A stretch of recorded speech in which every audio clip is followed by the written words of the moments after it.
ಮಾತೆ. ನನ್ನ ಪತಿಗೆ ಯಾವ ಕಷ್ಟವನ್ನ ಕೊಡದೆ ಅವರಿಗೆ ಇನ್ನಷ್ಟು ಶಕ್ತಿ ಯುಕ್ತಿಯನ್ನ ಕೊಟ್ಟು ಕಾಪಾಡುತ್ತಾರೆ. ಅಷ್ಟೇ ಅಲ್ಲಮ್ಮ, ನನ್ನ ಮೈದುನರು ಸಾಕಷ್ಟು ಓದಿದ್ದಾರೆ. ಅವರಿಗೊಂದು ಒಳ್ಳೆಯ ನೌಕರಿಯನ್ನು ಕೊಡುವಂತ ನಿನ್ನಲ್ಲಿ ನಾನು ಸೆರೆಗುಟ್ಟಿ ಬೇಡ್ಕೊಳ್ತಾ ಇದ್ದಾರೆ. ಸೆರೆಗುಟ್ಟಿ ಬೇಡ್ಕೊಳ್ತೀನಿ.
ರೈತ ಸಂಘದ ಮುಖಂಡ ಶಿವರಾಜ್ ಕುಮಾರ್ನ ಧರ್ಮ ಪತ್ನಿ ಶ್ರೀಮತಿ ರಕ್ಷಿತಾ ದೇವಿಯವರು ಈ ಕಾಲದಲ್ಲಿ ವರವನ್ನು ಹೇಳುತ್ತಿದ್ದ ಹಾಗಿದೆ. ಬಡತನದ ಜೀವನ ಸಾಗಿಸುತ್ತಿರುವ ಯೌವನ ತುಂಬಿದ ರಸಪುರಿ ಮಾವಿನ ಹಣ್ಣಿನಂತಿರುವ ಈ ನಿನ್ನೆ ರಸ ತುಂಬಿದ ಸೌಂದರ್ಯವನ್ನು ನನಗೆ ಅರ್ಪಿಸು. ಯಾರೋ ಕಲಾವಿದ ಚಿತ್ರಿಸಿದ ಈ ಹಸಿರುವನ ದೇವತೆಗಳ ಮುಂದೆ ನಿಂತು ನಿನ್ನ ಕೋರಿಕೆಯನ್ನು ಕರುಣಿಸುವಂದರೆ ನಿರ್ಜೀವಿ ವಸ್ತುಗಳಾದ ಈ ಚಿತ್ರದ ಮುಂದೆ ನಿಂತು ನಿನ್ನ ಕಷ್ಟದ ಅರಿಸಿಗಳನ್ನು ಹಾಕಿದರೆ ಸ್ವೀಕರಿಸುವಳೇ ಇಲ್ಲ.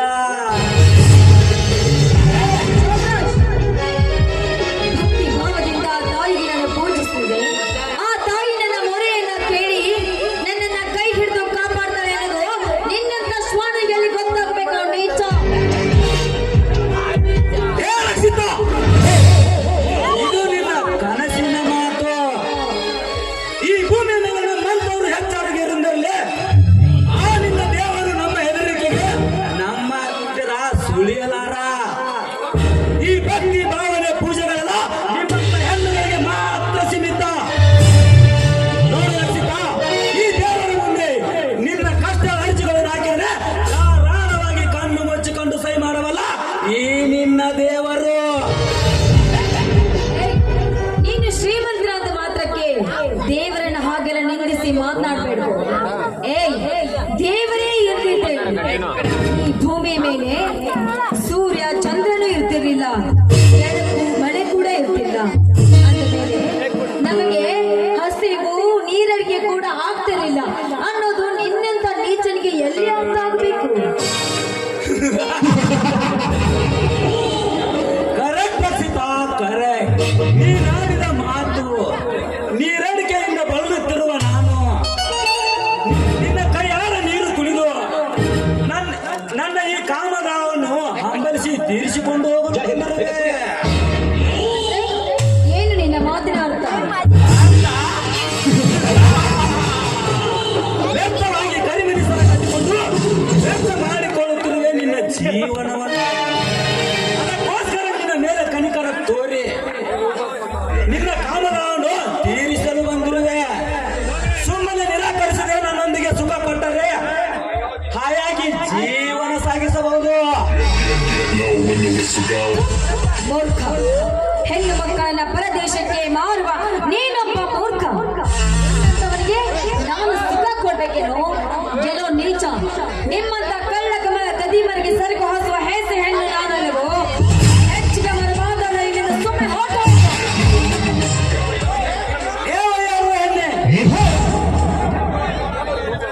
ಲೇವಯ್ಯರು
ನೀಚ ನನ್ನನ್ನೇನಾದ್ರೂ ಮುಟ್ಟಲು ಬಂದಿದ್ದೆ ಆದ್ರೆ ನಿನ್ನನ್ನ ಮಾತ್ರ ಸುಮ್ಮನೆ ಬಿಡೋದಿಲ್ವೋ? ಇದೇ ಸಮಾಜದ ವೀರ ಗದ್ದರಿಗೆ ಎದ್ದು ಬಂದು ಎದಕ್ಕೆ ಬಂದಿದ್ದಾರೆ. ಎಚ್ಚರವಾಗಿರು. ಸಮಾಜ ಈ ನಿನ್ನ ಸಮಾಜದ ಗರತಿಯರು ನನ್ನ ಎದೆಗೆ ಒಡೆಯುವ ಮುಂಚೆ ಈ ಸಮಾಜದ ಗರತಿಯರ ಅವರ ಹೇಳ್ತೇನೆ ಕೇಳು. ಮನಸ್ಸಿಟ್ಟು ನನ್ನ ಅರಗಿನಿ ಮನೆಯಲ್ಲಿ ದೇವರಂತ ಗಂಡನಿದ್ದರು ಪಕ್ಕದ ಮನೆ ಜೊತೆ ಹುಡುಗನ ಜೊತೆ ಸರಸವಾಡುವ ನಾರೇ ಇಷ್ಟಿಲ್ಲ. ಈ ನಿನ್ನ ಹಾಡುಗರತಿಯರ ಸಮಾಜದಲ್ಲಿ ಮನೆಗೆ ಬರುವ ಗಂಡನ ಗೆಳೆಯನನ್ನು ಬೆಂಡನನ್ನಾಗಿ ಮಾಡಿಕೊಂಡು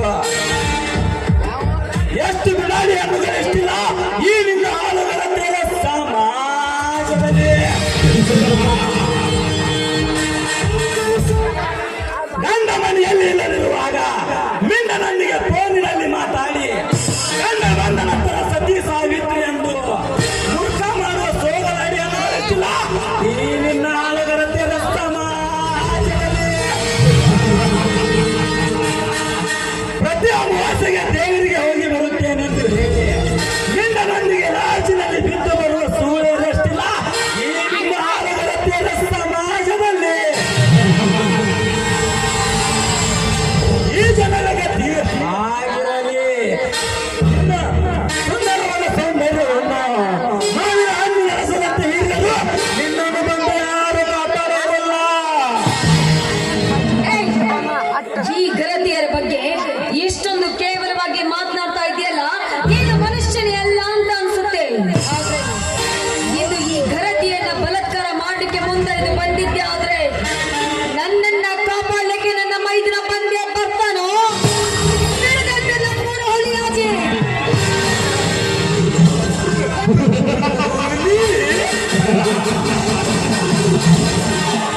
ಆ ನಿನ್ನ ಸಿಡಿದ ತಲ್ಲೂರು ಹುಲಿ ಈ ಡಾನ್ ಕೈಯಲ್ಲಿ ಸಿಕ್ಕುವ ಹುಲಿ ಇಲಿಯಾಗಿ ನರಂಗ ಸೇರುತ್ತದೆ. Never be careful ರಕ್ಷಿತಾದೇವಿ.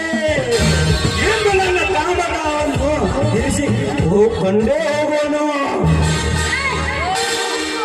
ದೂರ ಸತ್ತು ನಿಂತು ಮಾತನಾಡೋ ದುರಾತ್ಮ, ನೀನು ಕರ್ದಾಗ್ಲೆಲ್ಲ ಬಂದು ಸೆರಗು ಹಾಕಿ ಸುಖ ಕೊಡೋದಕ್ಕೆ ನನ್ನೇನಾದ್ರೂ ಸೂರ್ಯ ಅಂತ ತಿಳ್ಕೊಂಡಿದ್ಯೇನೋ?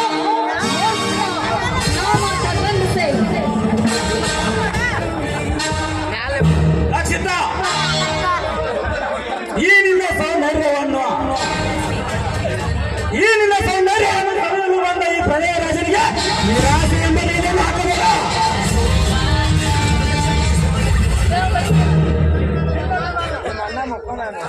ನಿನ್ನನ್ನು ನನ್ನ ಬಂಗಾರದ ಮಂಚದ ಮೇಲೆ ಕುಡಿಸಿ ಮಹಾರಾಣಿಯನ್ನಾಗಿ ಮಾಡುತ್ತೇನೆ. ಎಷ್ಟು ದುಡ್ಡು ಬೇಕು ಕೇಳು, ಕೊಡುತ್ತೇನೆ ನನ್ನ ರಾಣಿ. ನೀನೊಬ್ಬ ಮನುಷ್ಯನೇ ಅಲ್ಲ ಅಂತ ಅನ್ಸುತ್ತೆ. ಹಣದಿಂದ ಏನು ಬೇಕಾದ್ರೂ ಕೊಂಡ್ಕೋಬಹುದು ಅಂತ ತಿಳಿದುಕೊಂಡಿದ್ಯಲ್ಲ, ಅದು ನಿನ್ನ ಹುಚ್ಚು ಭ್ರಮೆ. ಮಿಸ್ಟರ್ ಶೋಭರಾಜ್, ಹಿಂದೆ ಸೀತೆಯನ್ನ ಅಪಹರಿಸಿದ ರಾಮಾಯಣದಲ್ಲಿ ರಾಮನ ಗತಿ ಏನಾಯ್ತು ಅಂತ ಸ್ವಲ್ಪ ಜ್ಞಾಪಿಸಿಕೊಂಡು ಮುಂದೆ ಕಾಲ್ ಕಿತ್ತೋ ನೀಚ. ಹೇ ರಕ್ಷಿ, ನಿನ್ನ ಗೋಳ ಪುರಾಣದ ನನಗೆ ಬೇಕಾಗಿಲ್ಲ. ಕಾಡಳಿಯಲ್ಲಿ ಬಿದ್ದು ಬಾಣದ ಜೇಕೆ ನೀನು ನಿನ್ನ ಬಲಿತ ರೆಕ್ಕೆಯನ್ನು ಕತ್ತರಿಸಿ ನನ್ನ ತೋರಂಗದಲ್ಲಿ ಬಿಗಿದಪ್ಪಿಕೊಳ್ಳಲೇಬೇಕು. ಬಾರೆ ಬಾಕಿನ ಹೆಣ್ಣೆ ಬಾ.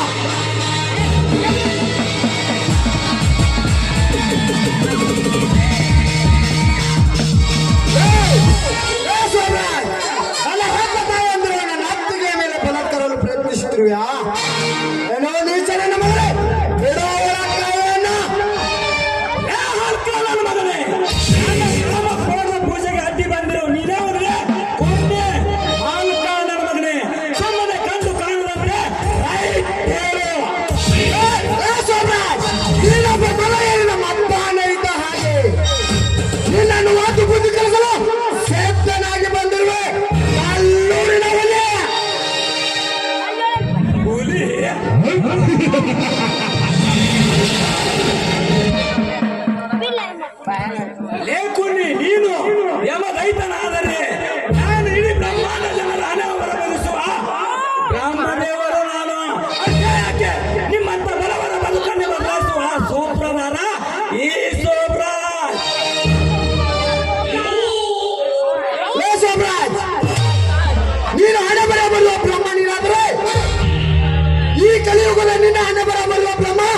ನಾನು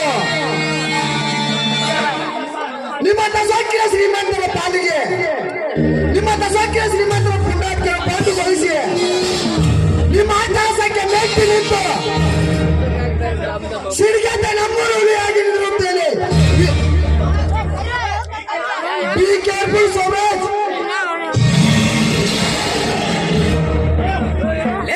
ಹುಲಿ ಹುಲಿ ಎಂದು ಏಕೆ ಬಡಬಡಿಸುತ್ತಿರುವೆ? ಸುಮ್ಮನೆ ಅವಳನ್ನು ನನ್ನ ತೂಗು ಮಂಚಕ್ಕೆ ಬಿಟ್ಟು ಆಯ್ತೇಳು. ಹೆಚ್ಚಿಗೆ ನಿಗರಾಡಬೇಡ. ಹೆಚ್ಚಿಗೆ ನಿಗರಾಡಿದರೆ ನಿನ್ನಂತೆ ಅವಳ ನನ್ನ ಹತ್ತಿಗೆ ಸೀಟನ್ನು ಕಳೆದುಕೊಂಡಂತೆ ನೀನು ನಿನ್ನ ಹತ್ತಿಗೆ ಮುಟ್ಟು ಅರಗಿಣಿಯನ್ನು ಕಳೆದುಕೊಳ್ಳಬೇಡ. ಸುಮ್ಮನೆ ಬಿಟ್ಟು ಹೊರಟು ಹೋಗು. ಅದೇ ರಾಮಾಯಣದಲ್ಲಿ ರಾವಣನ ಸ್ಥಿತಿ ಏನಾಯ್ತಂದು ಸ್ವಲ್ಪ ಫ್ಲಾಶ್ ಬ್ಯಾಕ್ ಹೋಗಿ ನೋಡು. ಅಂದು ಅವನ ಆತ್ಮಿಗೆಗೋಸ್ಕರ ರಾವಣನ ತಲೆಯನ್ನೇ ಕತ್ತರಿಸಿದ ಲಕ್ಷ್ಮಣ. ಇಂದು ಈ ನನ್ನ ಆತ್ಮಿಗೆಗೋಸ್ಕರ ನಿನ್ನ ತಲೆಯನ್ನೇ ಕತ್ತರಿಸೋಳು ಈ ಹೀರೋ ಸುದೀಪ್. ಅದೆಲ್ಲ ಹೇಳ್ತಾ ಇದ್ದಲ್ಲ, ಹಣೆ ಬರ ಬರುವ ಬ್ರಹ್ಮ ನೀನು ಅಂತ. ನೀನು ಹಣೆ ಬರ ಬರುವ ಬ್ರಹ್ಮನಿಯಾದ್ರೆ ಈ ಕಲಿಯುಗ ನಿನ್ನ ಸಾವಿನ ಬರ ನನ್ನ ಕೈಲಾಗಬೇಕಂತ ಈ ನಾಟಕದ ಕೈಗಳು ತಮ್ಮ ಕೈ ಬರದಲ್ಲಿ ಬರಲು ಬಯಸಿದ್ದಾರೆ. ಅಂದಿನ ಕಾಲದ ರಾವಣ ಬೇರೆ, ಇಂದಿನ ಕಾಲದ ಕಾಮಿನಿಯರ ಈ ಶೋಭಾಜನೆ ಬೇರೆ. ಏ ಮರಿ, ಈ ಶ್ರೀಮಂತ ಪುತ್ರನನ್ನು ಎದುರಾಕಿಕೊಂಡು ಅದು ಹೇಗೆ ಬಾಧ್ಯ ಅಂತ ನಾನು ನೋಡುತ್ತೇನೆ. ಇಂದಿನ ರಾಜ್ಯಕ್ಕೂ ನನ್ನ ನಿನ್ನ ಸೇಡಿನ ಬೆಂಕಿ, ಆ ಬೆಂಕಿ ಒಳಗೆ ನಿನ್ನನ್ನು ಸುಟ್ಟು ನಿನ್ನ ಬೂದಿಯನ್ನು ಕಾವೇರಿ ತೀರದಲ್ಲಿ ದರ್ಪಣ ಬಿಡಲಿಲ್ಲ ಅಂದರೆ ನನ್ನ ಹೆಸರು ಶ್ರೀಮಂತ ಶೋಭಾಜನೆ ಅಲ್ಲ.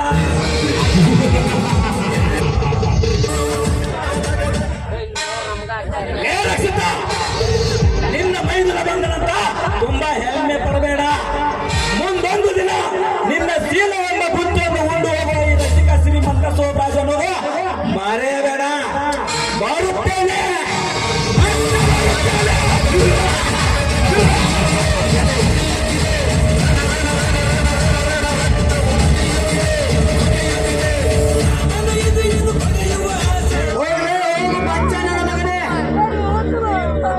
ವೀರ ಪರಂಪರೆ ವಂಶದಲ್ಲಿ ಹುಟ್ಟಿ ಬಂದ್ರು ವೀರ ಬದುಕರಿ ಈ ಸುದೀಪ್.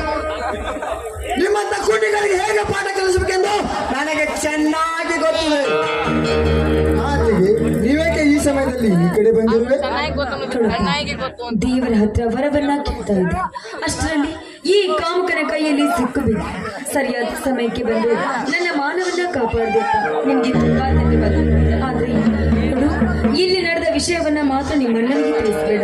ಯಾಕಂದ್ರೆ ಅವರಿಗೆ ಗೊತ್ತಾದ್ರೆ ತುಂಬಾ ನೋವು ಮಾಡ್ಕೊಳ್ತಾರೆ. ದಯವಿಟ್ಟು ಹೇಳ್ಬೇಡ. ಆಯ್ತು ಅಂತೀನಿ, ಹೇಳುವುದಿಲ್ಲ. ಆಕೆಗೆ ನಾನು ಮೊದಲು ಹೋಗುತ್ತೇನೆ, ನೀವು ನಂತರ ಬನ್ನಿ. ಆಯ್ತು, ನಡೆಯೋಣ.